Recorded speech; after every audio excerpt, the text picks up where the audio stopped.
Hello, everyone. I am back. My name is Arthur to review the second single that has been released off of the third album of Icelandic band of Monsters and Men, titled Fever Dream. This new song is called Wild Roses, and as I said, it's the second song that they have released off of this third upcoming album.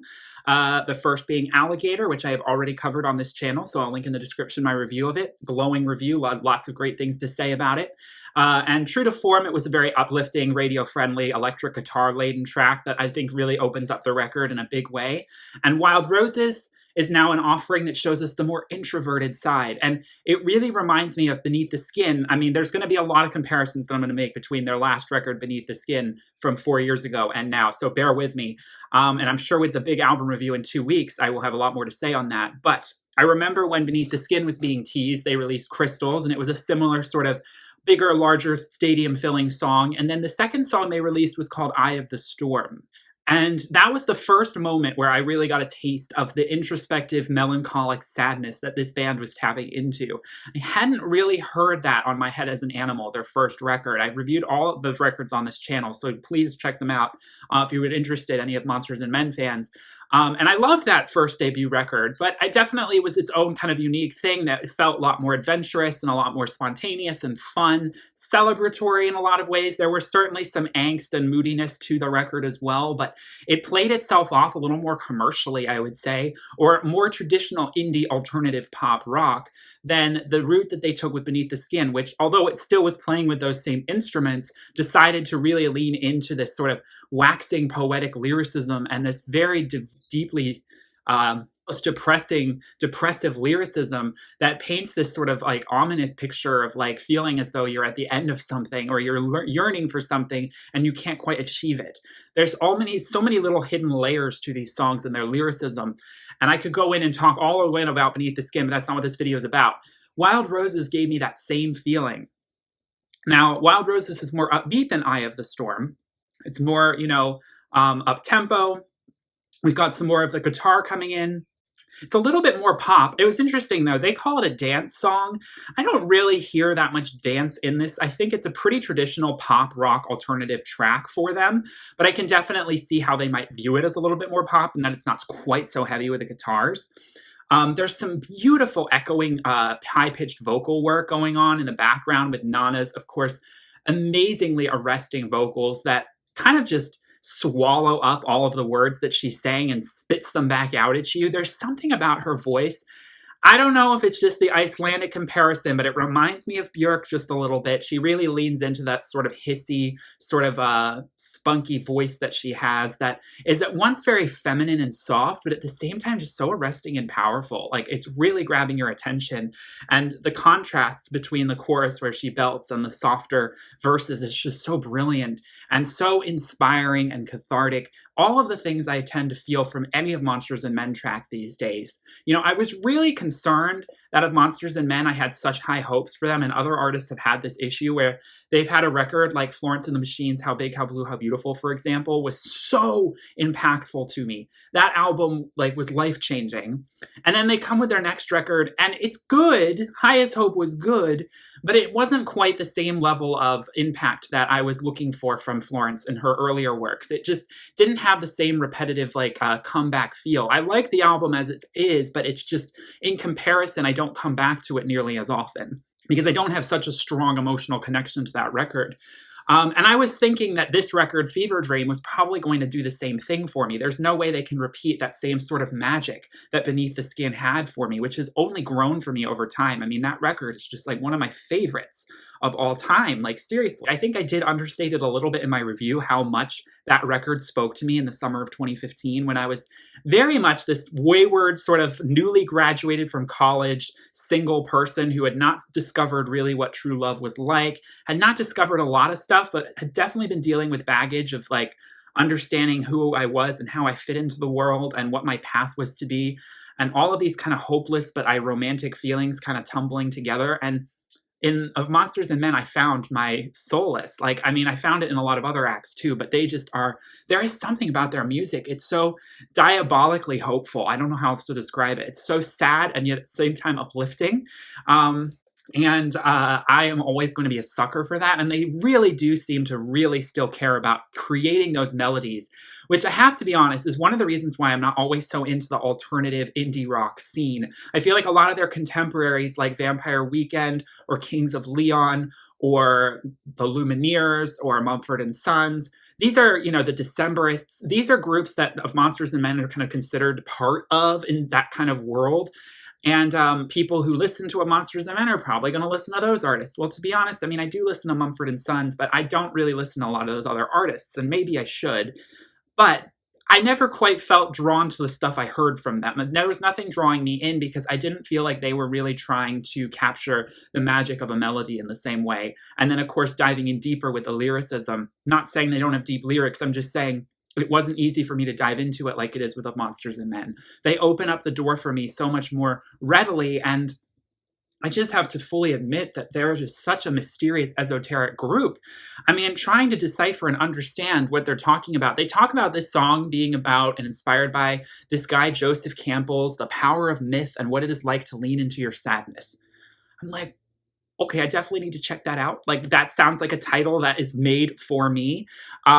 Leading into the sadness is exactly what I am always down to do. Wild roses on a bed of leaves in the month of May. I think I wrote my own pain. That lyric just devastates you. It just hits you over the head like, yes, I did. In the night, I am wild-eyed, and you got me now. Oh, roses, they don't mean a thing. You don't understand. But why don't we full on pretend? Oh, won't you? Before I closed my eyes, I saw a moth in the sky, and I wish I could fly that high. Oh, don't you? Expectations of love and conflating that with our own sort of insecurities and our own feelings of hopelessness. This feeling of like in those lonely nights where you just are desperately craving someone to find happiness, to find fulfillment and contentment. This song asks those tough questions. And the surface level kind of cliches of Valentine's Day and these little roses that we give each other, what does it really symbolize? It symbolizes something far more intense and powerful than I think a lot of people tend to appreciate when they go into relationships. And often it becomes kind of pretend and it's not the real thing. And so I think what the lyrics are getting at is that we will continually fall for these wild roses because in the night we are wild-eyed. But we have to learn what is the real true connection that we're looking for. And we have to make sure we're weary of what we're feeding into in terms of our relationships and what we're doing to our own, mental health and well-being, and understand that wild roses on a bed of leaves in the month of May could easily be, in verse 3, a serpent on a bed of leaves in the month of May. What's the difference?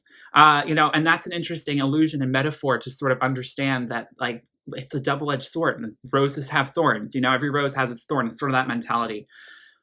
The sheer, as I said, diabolical hopefulness of this song, I think just really kind of comes through with the melody constructions, the breaking away from the heavy pounding pop sound of the guitars to these lighter, sparser verses and bridges that just let her vocals shine and let that kind of airy, sunny feeling on that like sun-kissed skin on that Icelandic cold summer day kind of feel that energy. I think that's just always the vibe I get from their music. It always feels kind of feral. Actually, it feels very feral.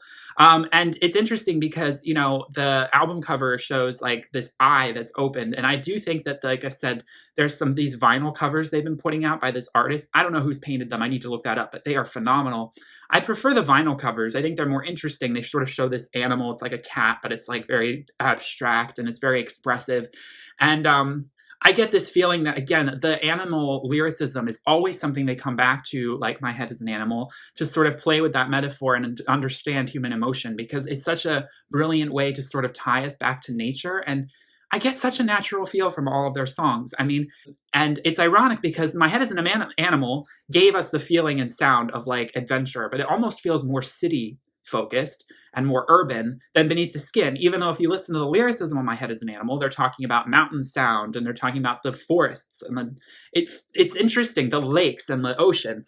And on Beneath the Skin, they're not really talking directly about those landscapes, but I feel those landscapes much stronger from that record just because of the sonics. And I'm getting the same feeling. So honestly, so far, Fever Dream does feel kind of like a 2.0 of Beneath the Skin. And I have, reservations about like expecting the most from them because I was expecting them to go in a completely different direction. I didn't think they would repeat themselves. It's been 4 years. Another song I absolutely adore is Empire. And I think the comparison to Empire is actually the strongest in terms of the sonics and the lyricism, sort of painting a picture of this like possible romance and painting it in a way that is kind of on the edge of being completely full of despair, but it's full of such hope at the same time. Again, it's a very unique kind of melancholic song. Empire was my song of summer 2015. Wild Roses is rising to that occasion. And it's crazy that it's been 4 years since that time because 4 years is like this important cycle to me. I just feel like it's like everything comes back every 4 years. Maybe it's just because I'm used to being in college and like high school and everything is in 4 year chunks. But I definitely feel like the same kind of energy coming back and having them be releasing albums every 4 years. It's like, it would be cool to see them continue that. They definitely take their time with their records and I really appreciate it for them for that. And having their music come back into my life right now is so needed because it really helps me recharge. It really helps me get back into that lighter mindset that I was when Beneath the Skin came out. At that time of my life, was not so bogged down by all of these things that I've been bogged down with by the last few years. And I really need to sort of come back to that state of mind. I call it the 2015 state of mind. And Empire is one of my favorite songs of 2015, if not my favorite song of 2015. So I wouldn't be surprised if Fever Dream has my It song of 2015 as well, because I mean, Wild Roses may take a little bit more time for me to get to that level, but it could be one of those songs. I don't know. It's really good. It's got replay factor. I'm really affected by it.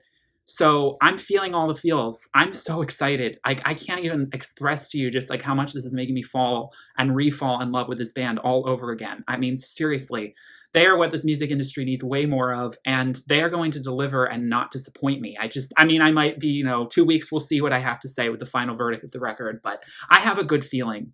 It'll be diverse. There'll be interesting things in there. Things I'm maybe not so on board with, but it all works together. I didn't love every single song on Beneath the Skin, but I didn't think any of them were bad. There's a distinction, but some songs had more replay factor than others, so that's a fact. But I'm so excited to see where they continue with this, and I'm so excited for Fever Dream. Let me know in the comments what you think of Wild Roses. Is it impacting you the same way some of those other singles from 2015 did, like Empire and Eye of the Storm? Do you like this direction that their music is headed? Because it is very different from My Head as an Animal. Or let me know in the comments what you think, and are you excited? I hope you enjoyed this video. Please give it a like and subscribe if you did, and I will see you in my next one. Thank you all so much for watching. Peace, love, and light.